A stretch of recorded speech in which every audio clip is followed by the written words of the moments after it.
Hi there, gardening friends. This is Karen from Bin Gardening with a new video update on some garden projects shown in my previous videos.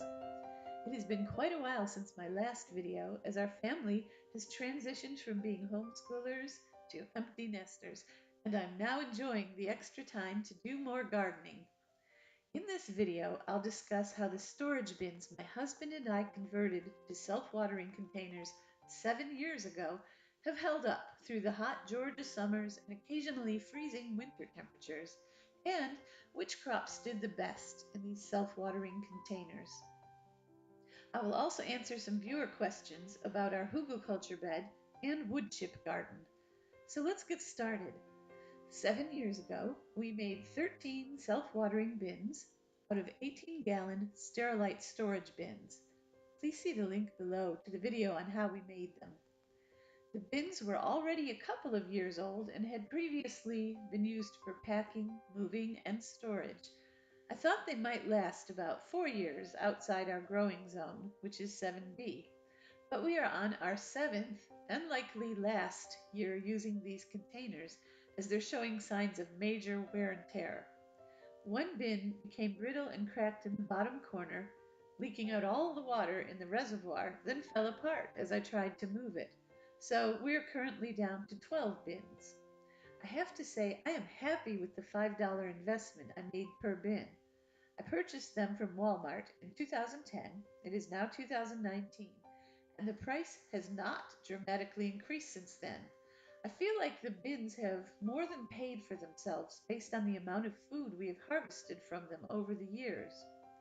As for crops grown, I have planted various herbs, strawberries, peppers, cucumbers, lettuce, broccoli, cauliflower, Brussels sprouts, and occasionally flowers. But my favorite and most successful crop to grow in these bins is tomatoes. I've had the bins in different configurations on our deck and in the garden, always near the house and water supply. Last year, I put some stable mats under the bins next to our deck to help with weed control. It worked well, as did the lattice on the deck for trellising. To answer the questions on what happened to the Hugelkultur straw bale bed, it did well for 2 years, and in year 3, it had completely composted down to ground level, leaving some nice soil that retained moisture.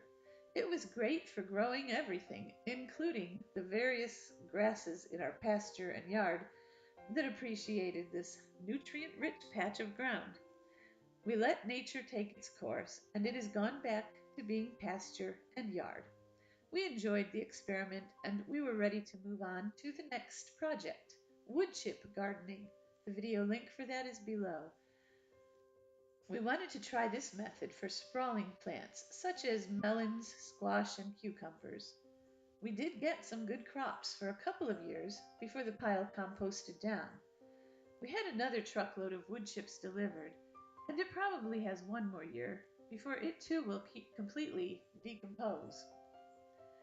It's a perfect spot for vining crops or extra plants and seeds that you might not have room for in your container garden.